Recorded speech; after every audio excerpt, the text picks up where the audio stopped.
potentially losing high ground in this moment as well. So much is happening. The hammer play into Storm, a bit of a misplay too far, and unfortunately Bryce is going to go down, leaving Chubbs left as a solo player. He got caught out at the tail end. Into the top 6 we go. You're talking about a solo player, but 5 eliminations so far. He's ready and up for the challenge, just like Trash. You can see him bobbing and weaving, trying to get the information. What is the best play? He goes up, he tries to go forward, landing on N-Pen and Chess. That's not going to be the play. He gets denied for now. Back into the Storm to grab that second Shockwave Hammer. Without any build, this is going to be his best opportunity to move around and cause some chaos.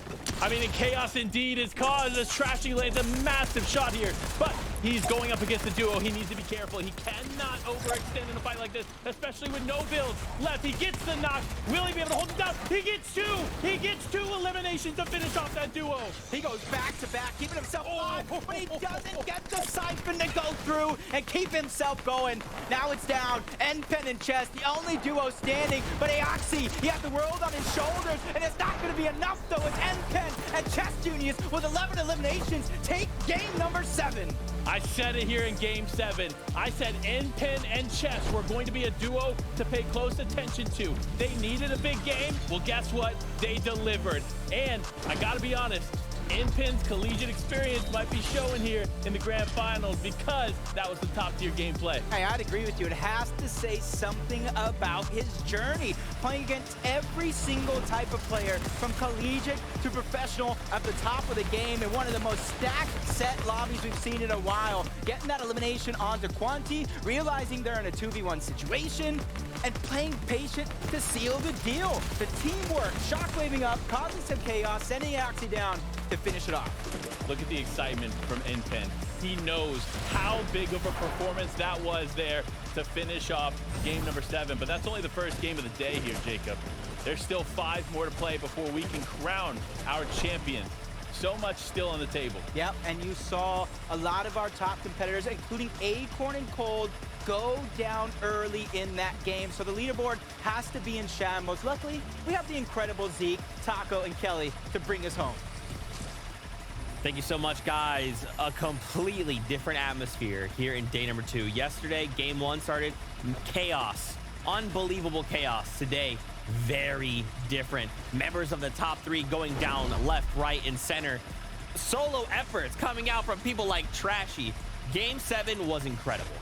Couldn't have said it better myself, Zeke. And not only that, but I think for N-Pen and Chess Gaming, they did such an excellent job at controlling that high ground aspect, but making sure to also drop down a layer for N-Pen specifically, so that way he could find those much needed resources that were actually kind of just cluttering and gathering up on those lower layers. But I think in general, this duo really just had such strong execution when they were actually moving through that low ground and then choosing the perfect moments to actually overtake on height.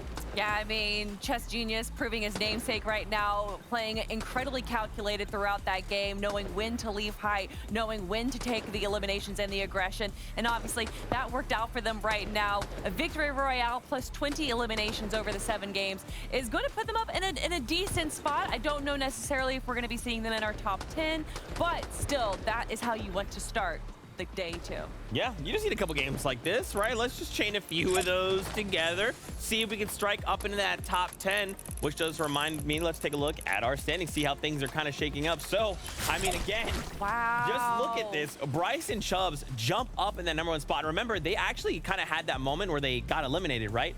And in another world or another universe, they go on to win that game and like make that lead huge. I mean, obviously they played super well, but also a team that played really well was Trashy and Pump right there. And we actually got to interview Trashy earlier on in the day, and I asked him what's going to happen once that zone does go to the southern side, as they're all the way in the far north side. And clearly it didn't do much at all, because Trashy and Pump still performed incredibly well. Trashy having to play the solo clutch game that we see time and time again at the end here. And unfortunately, the hammer knocking him out just a little too far at the end right there, and so close to grabbing a much needed siphon, but just missing it so closely. Trashy's expression said everything for me in that pregame interview, though. That man looked absolutely locked in. And when you watch him go for shotgun blast after blast after blast, the fact that he nearly had a triple elim series there, and the refreshes, if they'd managed to come through just a little bit sooner there for him, we might have seen him go just that much further, at least solidifying second place, maybe even first, because if anybody could take that 1v2 contest, it would definitely be Trashy. That was disgusting, by the way, Trashy. In those moments, once again, this is a grand final, okay? Pressure's on, and for Trashy to just be like 1v2, no problem. Absolutely amazing. We keep looking here. Aegis and Kanata, I still don't understand how Kanata always has 18 splashes, bro. But where? What's even crazier is that he had 18 splashes in a moment, and this is unfortunately when we did see Aegis go down, but Kanata took such advantage of this. Look at the loadout that he has right now, and then in a few seconds, he is going to have a completely different loadout, probably one of the best loadouts that you could have in the end game right now. Look at that change. Well, that's the thing, though, is that we see even Aegis investing a slot for splashes as well. So for this duo to have as many heals available to them, it just kind of showcases an instance of getting a little bit surprised inside of those boxing movements. And for Kanata especially, because of where these zones initially started out, this looked like their game to take home. I mean, faulty splits right in their backyard. You see the zone already initially starting to pull that way. Granted, it ended up a little bit closer to Frenzy by the end of it, but it still, they were in such prime positioning for it to crumble at the last second.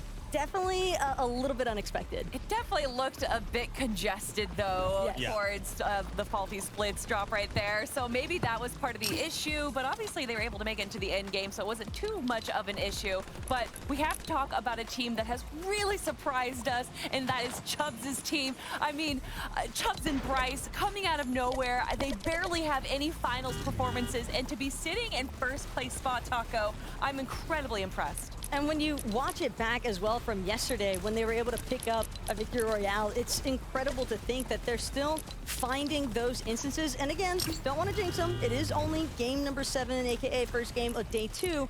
But I like the fact that these newer duos are trying to be proactive in terms of controlling the high ground, because we can see Bryce here very low on his mats, but depending on how you play it, you can kind of fool some of those other teams into thinking you have more resources available than what you actually do.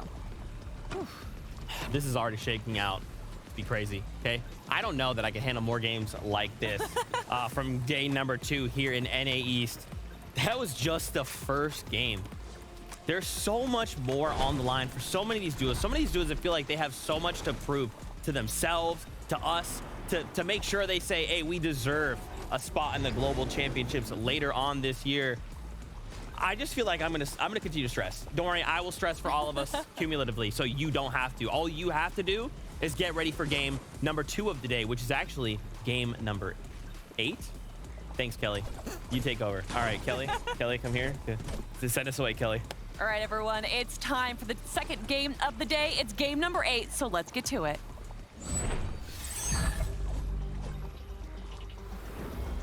It's time. Game number 8 is here. And I'm going to be honest, I was not expecting so many changes to the leaderboard, Jacob. No, I didn't expect it at all, but my big question mark, Bryce and Chubbs, some of the least experience in the lobby, can they maintain it? Can they hold on to where they're at on the leaderboard? No, but in a positive way, because they shot themselves up to first. Hey, look, I'm going to be honest with you. This is definitely a bit of a surprise for me. However, they have now put themselves in a position to do well the rest of this tournament. So we'll find out exactly how well they're going to do as game number 8 is here. Let's get into it, Jacob. Game number 8, like you're saying, it's only the second one on the day. Can we actually just do all 12 again today? I'm ready for 13 games. Can we do 14 games? I'm ready for just spending a lifetime here on this stage with you, Panda. I don't want it to end. I don't want it to end, but we'll keep it going. As now Threats and Macwood. This is interesting. We haven't really tuned in over to the Lonely Labs area too much off spawn, but for Threats, they aren't contested. But speaking of a team that is contested, Blake and Bizzle again going for the 50-50 with Polarize and User. Such a risky play. Polarize taking quite a bit of damage, but smart on him. Users and Polarize are out again. So despite Bizzle going down, Blake was able to clean it up. My gosh, have they really figured out this drop? I don't know what I just witnessed. I seen Bizzle and one polarized with users just pickaxing at their opponents. It became a 1v1 with two different heavies. Woo! Blake coming out on top. That's how you turn it around from game number 1 to game number 2, or to game number 7 and 8. They're back to back. That's how you get things going on day 2. I mean, you're going to remember the first few games of yesterday, Blake and Bizzle unfortunately losing the off-spawn battle, but today they've turned it all around. Even seeing them in the last few games of yesterday, they were turning it around. So it's great to see that they figured out exactly what their game plan is, and they executed on it flawlessly. But speaking of flawless execution, it is Aoxy landing those much-needed shots onto Chip, going to cause him to be pushed back, and now his teammate, left as a solo player, going to be exposed here as Aoxy just tries to get in the box.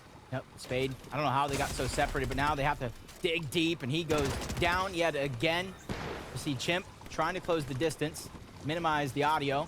Aoxy has some sort of an idea where he's at, but not the exact location. And that's why you see them on the hunt. That's 4 points possibly up for grabs, and for them, you saw where they finished in that last game. It's about keeping the momentum going from game 7 to game 8. You see him peeking through. He spotted him around the corner. This is his chance, and a chance he will take. Chimp and Spade are no more, and Aoxy and Swirl rise to the top yet again. See, Aoxy was comfortable taking that little bit of damage there. Trade. He just wanted to trade. He knew, look, I don't care if you hit me with a few SMG shots, because I'm going to clean it up with a nice, focused, heavy shotgun shot, and that's what you need in those moments, is just focus. Because that heavy shotgun, it takes quite a bit of aim to really land those shots. So for him, that was a great play. You can already see in your mini-map. I'm always looking in the mini-map while I'm looking at these players, see where the zone is going to go. It's a little bit of a pull for Trashy and Pump. So time is of the essence if they want to get themselves a spot in the zone. Bryce and Chubb, the team I'm so proud of. I feel like a proud parent, even though they probably have no idea who I am.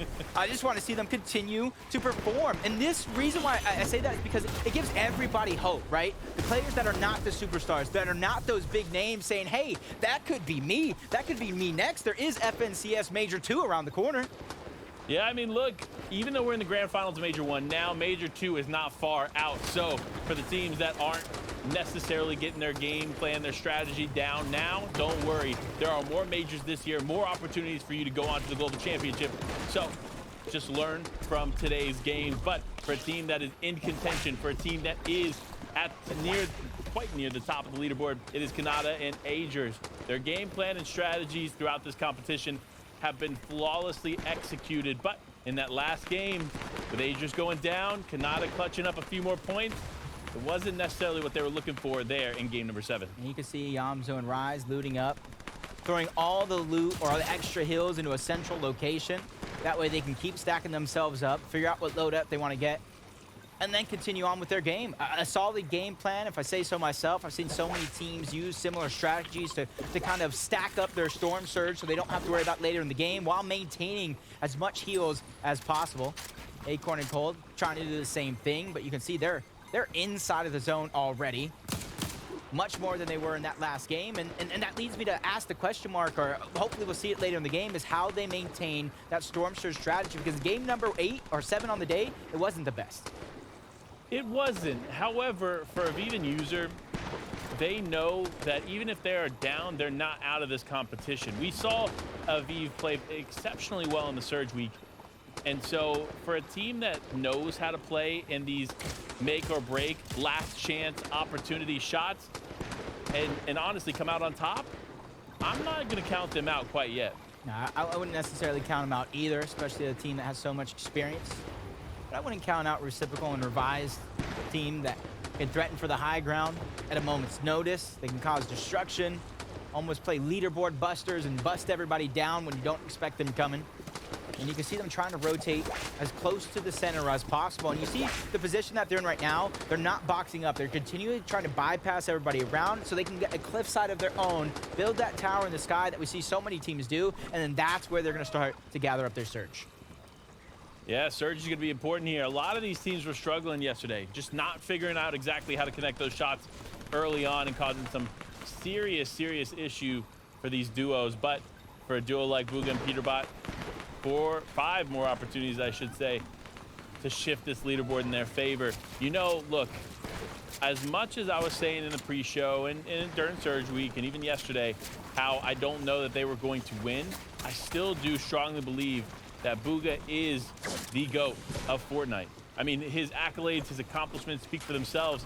So while I don't know that this is going to be the competition for them, that does not mean we're not going to see them do some big things here in the later rounds of this tournament. Now, I kind of believe it as well. They've already ramped it up in that 7th game, trying to keep it going just like Aaron and Naves. Much better performance to start off their day. Hopefully they can kind of propel that forward into more. And, you know, from one masterclass to another, I talk about Bryce and Chubbs and the little bit of experience that they lack, but a man that doesn't lack experience and can lay out the whole plan is Vivid himself. Way too kind to me, Jacob. Tuning in with Bryce and Chubbs here. Only 10 points separates 1st through 4th right now. At the top of that, of course, is Bryce and Chubbs. And listen, Chubbs is a better man than me, selecting the chili chug splashes over the purple thunder shotgun. He, of course, does have that shockwave hammer. Bryce as well has a shockwave hammer of his own, so lots of splashes going into the end game for this duo. It makes you think, what are these teams prioritizing? What are they focusing on? What makes more sense to have in the inventory? And sure enough, that was definitely a big decision. In my opinion, right? Any game that I've played here in Chapter 4, I've always gone for the better shotgun. I think that the extra damage is just more important for me, but clearly the pros are seeing a very different situation for them. So maybe those chili chugs are just that much more valuable. Yeah, I got to agree with it. In these late games, we're seeing a lot of movement going to be needed. Use multiple shockwaves to get out of dodge. What happens if you don't have those extra charges left to get out again? Use those chili chug splashes. Not only does it grant you some movement speed, but it's allow you to get your HP or shield up at a moment's notice. Rokane and Joji, Revive's reciprocal, all getting close by. Wouldn't call this a POI, but the landmark where it has a static launch pad as well. Lots of mobility. And even if you don't need it, you can see Revive's and reciprocal trying to use the shockwave hammer to break upward, drop these players down into their hands. I mean, honestly, smart play on their part, but you saw Revive get caught off guard there, drop down for just a moment, and immediately realizing this is not a safe fight to take. Now, just getting back with his teammate here. They hold a really nice spot in the POI. Not only do they have the advantage over the enemies within their area, they're also keeping Joji and his teammate at bay underneath because they have blocked off the launch pad. So even if they want to try to escape, even if they want to go somewhere else, they're not going to be able to unless they go through them. Oh my gosh. Cam and Jigglyflopper trying to have a much better exchange off spawn. Don't want to leave it down to any solos. They realize how much it impacts the later portions of the game. A Shadow, he defends the angle from Cam. Great job watching out as Jigglyflopper goes down altogether. No heals on the name, but a huge tag from Cam. That could be a life-saving one at that. Continues hot on the heels, drops down to the box, turns, tries to take out Shadow as well, but he's in a whole other team's box. He tries to break downward, but he gets tagged up again by Shadow. The punches coming in left and right from Sphinx and Shadow to take down both Jigglyflopper and Cam. That was well played. That was a tough one. He took it to the chin, and I believe he'll come back here stronger, especially looking at how Cam was playing that. Honestly, as a solo player, playing that very, very well. But Shadow and Sphinx just getting that extra few bits of damage off to finish off the duo.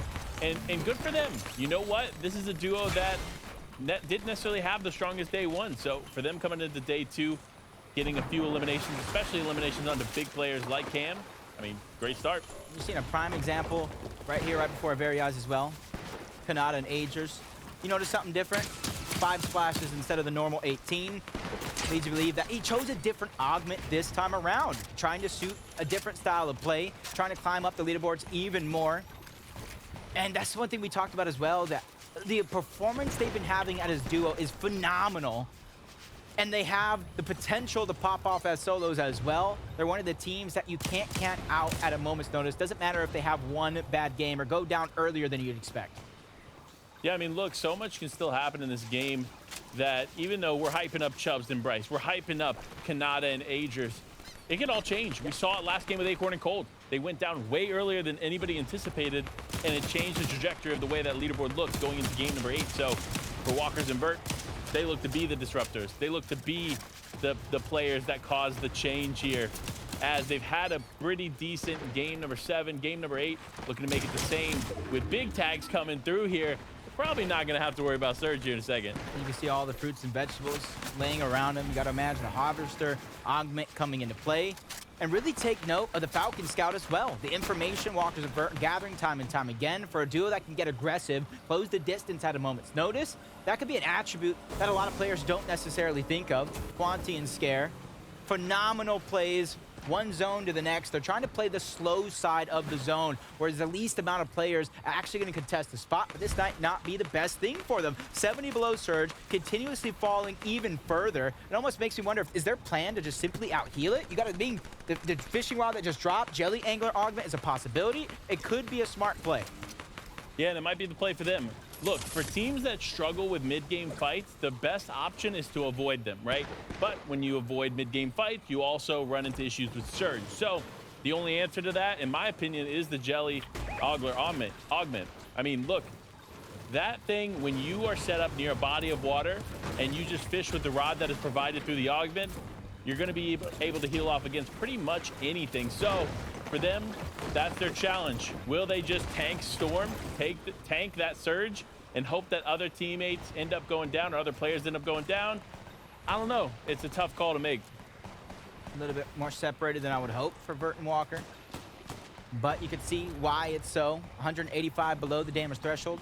Trying to gather additional angles to try to pop some shots. You can see Vert's going to be the one to stagger himself farther back than Walker's. He has the Shockwave Hammer. He can close the distance sooner rather than later. Doesn't like what he sees and immediately tries to reunite. They already built that tower high in the sky. They just have to extend forward just a little bit, but Walker's taking a little bit too much damage. Heal is going to be used moment here to stabilize, but you see so many other teams on the side. This is what you're talking about. You take that damage early, you're closing the opportunities that you have to grab the Storm Surge. Gotta be careful. Yeah.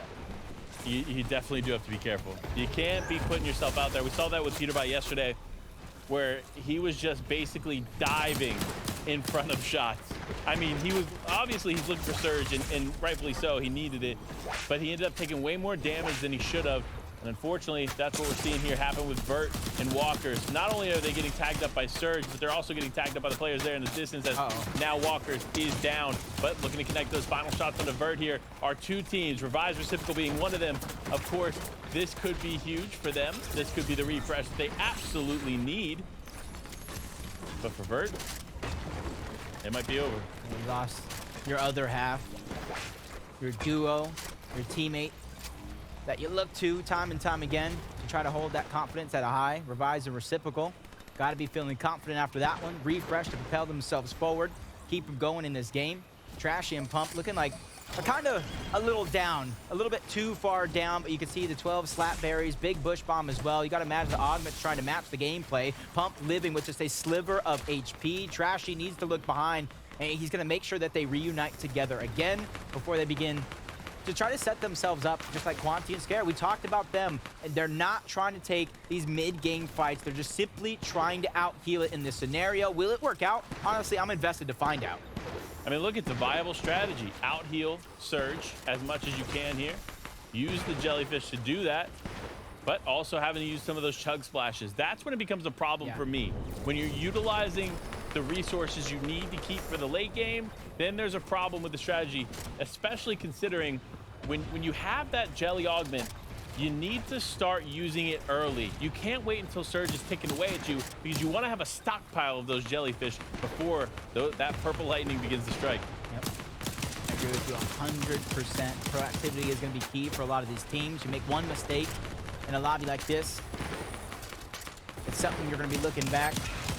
Probably won't forget either. Agers and Kanata looking all around. 564 above the damage threshold. They did more than enough to have that feeling of comfortability at a stage like this. They're not having to hunt for Surge. They're not having to make desperate plays. Just like Peterbot and Booga, they need a phenomenal closeout here on day number 2. And I said it in that last one, it's going to come by big elimination games and high placements. Since the zone is already here towards Slappy, all they did really in this game is just try to grab that Surge early on, make sure they don't have to worry about it late in the game, because they know as later and farther this one goes, those eliminations will naturally present themselves.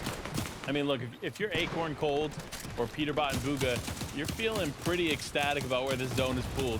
You haven't had to put forth much effort. You've been able to kind of maintain some of those vital resources because you've been in the spot that you land, haven't had to move. Obviously, Surge would be the only factor, but clearly for Acorn and Cold, they were able to overcome that. So for these teams now, placed within Slappy Shores, they need to start moving, and they need to start moving fast. You hear them all waiting. Who's going to be the first one to shockwave hammer? Who's going to be the first one to launch away? That's the question as all these teams just linger and wait for people to start moving. It's like one of those situations, move too early, get focused by the lobby. Rotate too late, you get focused by the lobby. Timing has to be perfect here, or as close to it as possible for a lot of these teams making this rotation. And for Aviv and User, they're just trying to get everything left behind from Booga and Peterbot before they rotated out. Yamzo and Rise, a team looking to not only have a much better day than they did last time, because that was already a great day number 1 for them, but a better day number 2 to hopefully claim their first FNCS title and the last one for the NA East region. Yeah, I mean, they're looking to claim it here as Yamzo just taking shots there in the distance. Big plays going out, though, as teams are taking these fights. Despite them not necessarily needing to, these teams are now on top of one another, just taking the fights that they can take. One of those teams, though, is Kanata and Agers, just sneaking around down below. They're waiting. They want one of these teams to run in front of them because you know when Kanata shoots, he don't miss. Yeah, he's going to have to not miss, or at least Agers. The mats, the resources, the lowest I've seen a team like this, but they sneak up, they land a huge shot, but they get shockwave hammered back. That's going to be Tahi trying to keep himself alive. Third party comes in. Danger Hero not able to save the day. Kanata under stress, under pressure, trying to keep their game intact. And we talk about how well they've been performing as a duo. Well, now it's your time, Kanata, the king of the solo clutches. If you want to hold that top position, it's all on your shoulders. And this is the moment. Gets Death here. They already took down Tahi. Splash is coming out, trying to stabilize himself, but Death realized the position he's in. That's not elimination you want to let go for free. He tries to shockwave hammer in, but he goes up and over to greener pastures. Yeah, this is a tough rotate for Kanata as he's now the focus. Anytime you get in a fight like that and you're not in zone, you're immediately going to be looked at, and unfortunately for him, that's what's going to happen here. But Danger Hero popping off here. He's going to get a little bit of help, but it's not going to be enough. No heroes in this situation as both Kanata and Agers could not hold on despite that Danger Hero augment activating. Hello, leaderboard. Nice of you to open on up to have us a great finish, or a possible one at that, at the end of the day. As you look on board, Pump who went down, Trashy's gonna be the last one left. 10 HP, 8 builds to his name. The information right now isn't how to get to the next zone, it's how do I get this refresh to keep myself alive. Staying alive, that's the name of it as we get ready for these next moving zones. Pamsu and Fatso doing a good job of staying alive. One of the only big duos here left. You see, look, 22, right? So 22 teams left, 42 players. Means there's a few solos looming there. And some of those solos just happen to be our top 10 teams. So for players just outside the top 10, now's your time. Now's your time to strike. Now's your time to take it. And with Dubs being one of them, it does look like he is a solo player. He needs to be careful because Jackson and D-Roller, they're solo hunters. They find those people that are by themselves, that are at a disadvantageous position, and they strike and take it. You already seen them perform yesterday to a high standard. Now it's all about keeping up with said standard. You can see that he's looking back towards the shoreline, seeing if anybody is trying to have a relaxing day at the beach. He spots out N-Pen, but knowing that there's not much he can do about it, he's still continuing to gather all the intel he can. It's Reciprocal and Revise, Yamzo and Rise as well. Two teams already looking like they have the potential to hold on or take the high ground. Hold on is going to be the name of it. Hold on, because this is about to be the bumpiest ride of grand finals here in the NA East region. You see the storm pulling towards the south. Acorn still in it. Pamsu still in it. And Yamzo and Rise not only in it, but taking high ground. This is going to be a great chance for, honestly, for Yamzo and Rise not only to take and hold on to this high ground, is hold on to it from zone after zone after zone. They're moving on back over towards Slappy Shores to where there is some height already out there. You see Fatch is peeking through, and he just catches Trashy slipping, plays a game of peekaboo, and comes out on top. I mean, I'm gonna be honest, I'm impressed that Trashy lasted that long. That was really good. 10 HP, no material, just hanging out as a solo player. But Fadge able to pick that one up. Tragics and Sisto looking to keep this one going as they take some big shots. The Mythic Munition Augment playing into Tragic's favor because that man don't miss. Yeah, I heard that in the distance. Launchpad going down. That was Quanti and Scare who's able to find that one up while they were fishing for jellyfish. It's going to be recycled by so many other players in the lobby who might lack that mobility. Yamso spots his time to go from one high ground to the other. These builds from the start of the game, you got to thank Acorn and Cold for that one, as Bugha and Peterbot trying to stay out of that destruction that is on the low ground and even finding some shots towards the backside of zone. That's going to be Dubs who feels that hurt in the morning. Yeah, that's going to be a painful shot that he's going to have to take there on the chin. But Fadge and Pamsu dropping the team down does take quite a bit of damage, so going to need to heal back up and just play off of this. They got some shots in. That's great. That's going to keep them above the threshold, but you can't afford to continue to pursue that fight, especially with the way that it was going. But for Avivan users, they're on the back foot. They're on the edge of the zone, and they need to start going. They cannot afford to take storm damage like this. You see, he does have a med miss and some chug splashes. However, those are way more valuable in those final moments of the game when you know you can play the storm. You can see Amazon Rise building underneath, just like you see some of our top competitors from every single region begin to reinforce their chances. Pamso and Fadge still trying to cause chaos in the lobby. They took down Kanata, almost took down Bugha and Peterbot as well. Superstar or no superstar, they came to play and take over here in day number 2, and you can see him trying to break through, reunite with his teammates. Being box to box towards this end game is going to be important and crucial for the success, and you can see Bugha under pressure. Peterbot's going to hold the covers, and now they keep this show on the road. Yeah, and this is the big game that Bugha and Peterbot needed, but as I say that, Revise takes a big shot onto him, but not going to be able to find the full elimination as Revise now weak. Needs to do something here though, but unfortunately not going to be able to do it. It is going to be Scare going to take him out, and Acorn and Cold are Our Slappy Shores duos are still in this game, and Acorn and Cold look to reclaim the top spot. They had a little bit of a blunder just in that final game of yesterday to start the game today. Quanti gets caught slipping. Cold and Acorn looking like they're trying to take over the dirt. The low ground is all theirs. They're trying to stay ahead of everybody else, looking back only when they have to. Just like D-Roller and Jackson, they know a siphon is imminent with only a few builds left to their name. Ariel's coming out, trying to make sure that he stays as high away from that low ground as possible, but down goes Bugha. Now it's Peterbot to show us what you got, and he's got a shockwave to the front side of zone, trying to keep himself alive.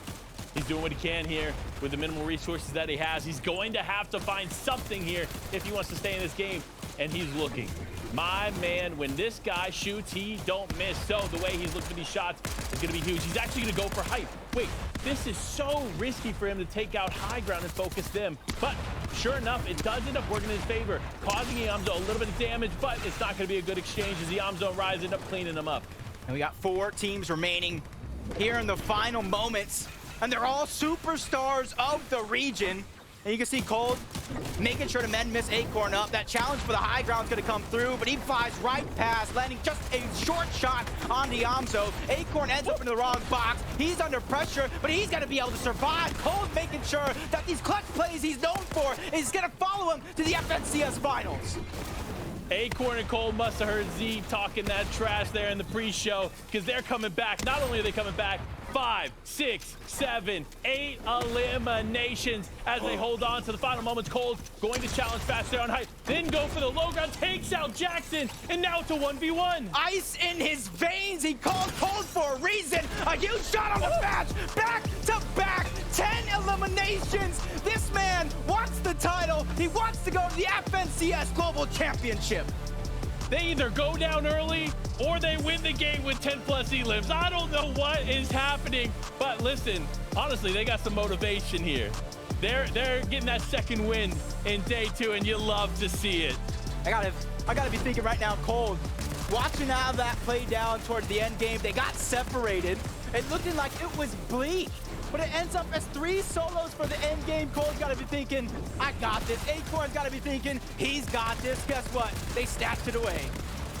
Yeah, and a big win to snatch away here, because remember, Peterbot and Bugha, the other Slappy Shores team, they were competing still there in the final moments, but it was Acorn and Cold, the ones who won time after time yesterday out of Slappy Shores, are again winning it today. And I gotta give Pamso and Batch credit as well, taking down a lot of the big names here in the lobby, not taking them down themselves, took them down low so another team could, but at the end of the day, the superstar Cold is just too much for anybody in this lobby at this moment.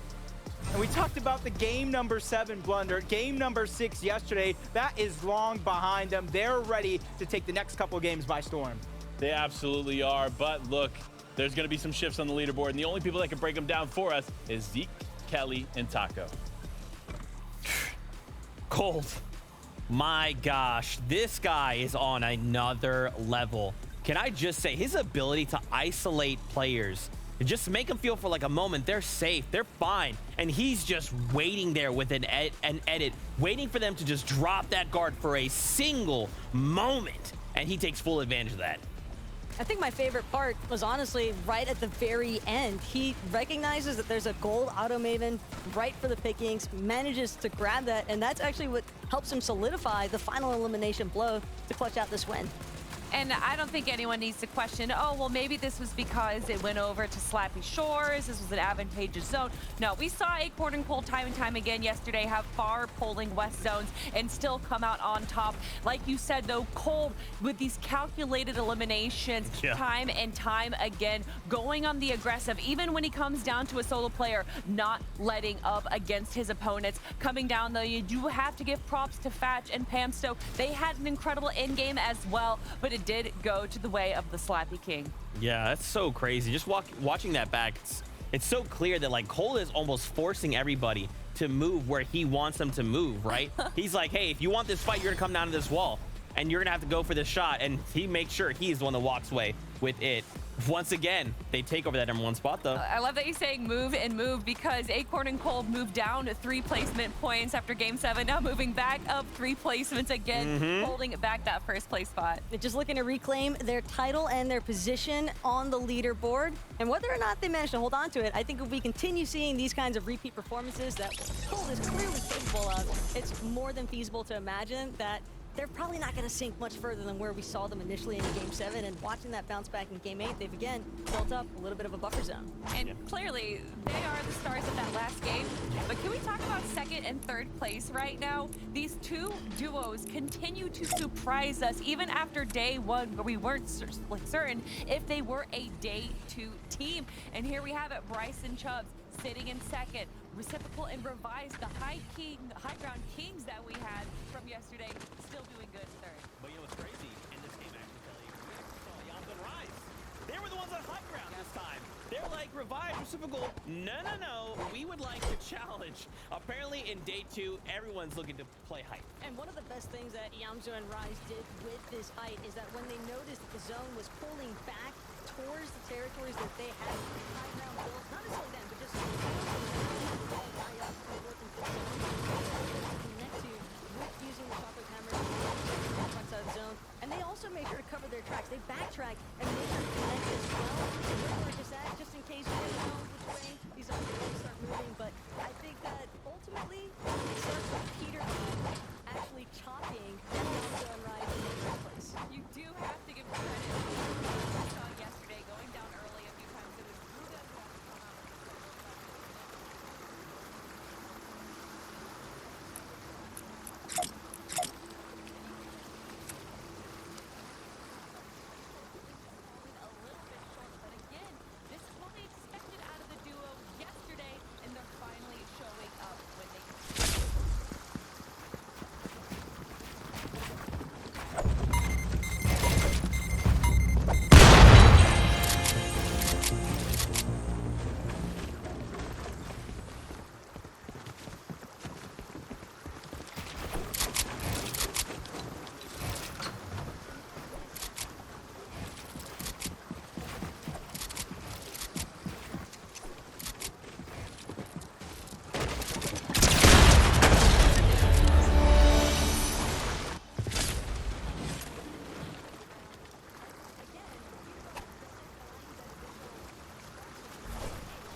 seeing Trashy there at the end, just kind of hiding, doing the most. 10 HP and a dream at that point.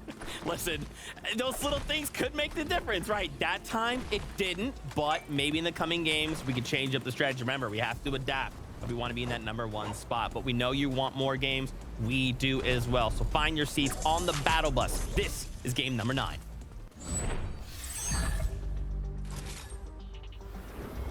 Zeke says adapt.